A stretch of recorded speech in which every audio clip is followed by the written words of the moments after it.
श्री स्वामी समर्थ तुम्हा सर्वांचे आपल्या यूट्यूब चॅनलवरती मी अगदी मनापासून स्वागत करते।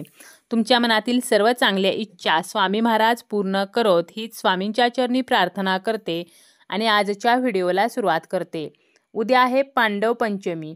ज्यांना कोणाला लक्ष्मीपूजन करणे जमले नसेल तर त्यांनी या पांडव पंचमीच्या दिवशी लक्ष्मीपूजन जे आहे तर ते नक्की करावे। लक्ष्मीपूजनाचे संपूर्ण फळ देणारा असा हा दिवस आहे। व्यावसायिकांसाठी सुद्धा पांडव पंचमीचा दिवस अत्यंत शुभ आणि महत्त्वाचा मानला जातो। पांडव पंचमीलाच लाभ पंचमी, ज्ञान पंचमी म्हणून सुद्धा ओळखले जाते।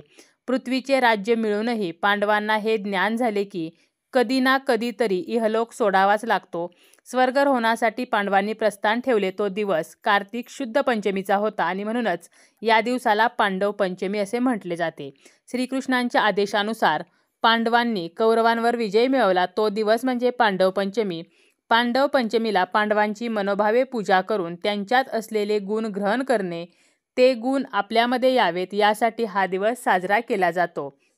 त्याचप्रमाणे आपल्या मुलांमध्ये सुद्धा पांडवांचे जे गुण आहेत, शौर्य आहे, वीरता आणि हार न मानण्याची शक्ती यावी यासाठी सुद्धा या दिवशी पांडवांची पूजा भक्तिभावाने करण्याची परंपरा आहे। त्याचप्रमाणे या दिवशी कृष्णांचा नामजप सुद्धा केला जातो आणि या दिवशी आपण गणपती बाप्पा, माता लक्ष्मी, त्याचप्रमाणे शिवांची सुद्धा पूजा करत असतो। आता काही कारणाने जर तुम्हाला लक्ष्मीपूजन करणे शक्य झाले नसेल तर तुम्ही या दिवशी लक्ष्मीपूजन करू शकता आणि ज्यांनी दिवाळीच्या लक्ष्मीपूजनाच्या दिवशी लक्ष्मीपूजन केलेले असेल तर अशा व्यक्तीसुद्धा पुन्हा या दिवशी माता लक्ष्मीची विधिवत पूजा जी आहे तर ती करू शकता।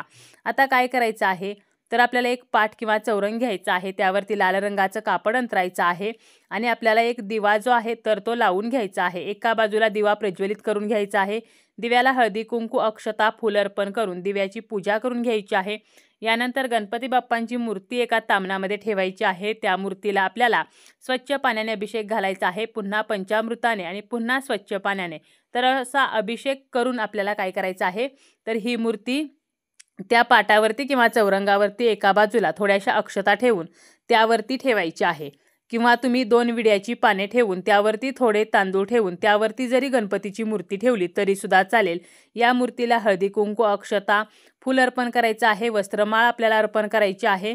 त्याचप्रमाणे आपल्याला जर कुबेरांची मूर्ती असेल तर तिची सुद्धा पूजा करायची आहे आणि आपल्याला माता लक्ष्मीची जी मूर्ती आहे तर तिची सुद्धा विधिवत पूजा करायची आहे।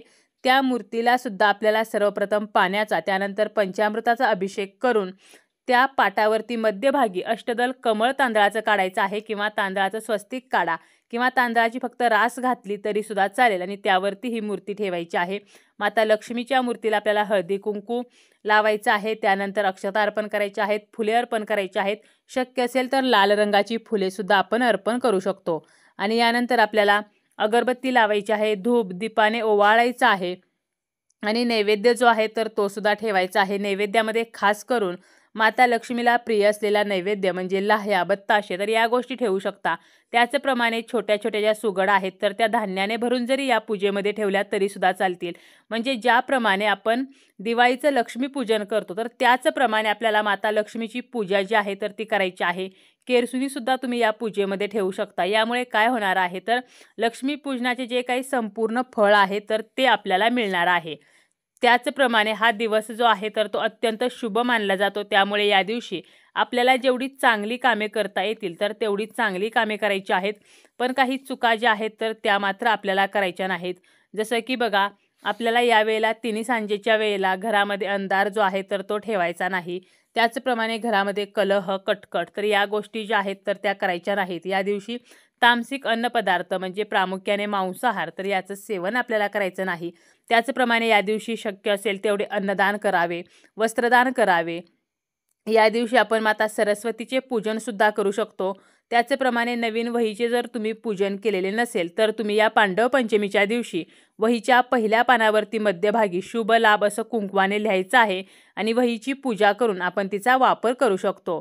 पांडव पंचमीला सौभाग्य दिवस म्हणून सुद्धा ओळखलं जातो। अतिशय भाग्याचा आणि शुभ लाभाचा असा हा दिवस मानला जातो।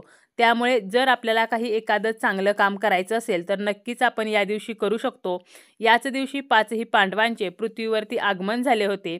कुंतीने याच दिवशी म्हणजे कार्तिक शुक्ल पंचमीला सर्वप्रथम धर्मराज युधिष्ठिराचे आवाहन केले, त्यानंतर पुढच्या वर्षी याच तिथीला वायुदेव, त्यानंतर इंद्रदेव, यानंतर अश्विन कुमाराचे आवाहन करून युधिष्ठिर ते नकुल सहदेवपर्यंतचे 5 पांडवांचे आवाहन याच दिवशी झाले.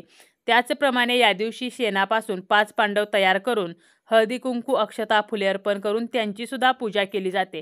त्यामुळे अशी सुद्धा आपण या दिवशी पूजा जी आहे तर ती करायची आहे. त्याचप्रमाणे हा दिवस जो आहे तर तो शिवांची पूजा करण्यासाठी सुद्धा अत्यंत महत्त्वाचा मानला जातो.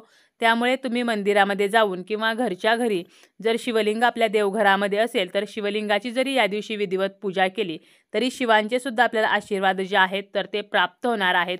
त्याचप्रमाणे या दिवशी काय करायचं आहे तर तुळशी मातेला सुद्धा आपण काही वस्तू अर्पण करू शकतो. या वस्तू कोणत्या तर याची माहिती देणारा इन डिटेल व्हिडिओ सुद्धा आपल्या चॅनलवरती आहे, तर तो सुद्धा तुम्ही नक्कीच पाहू शकता.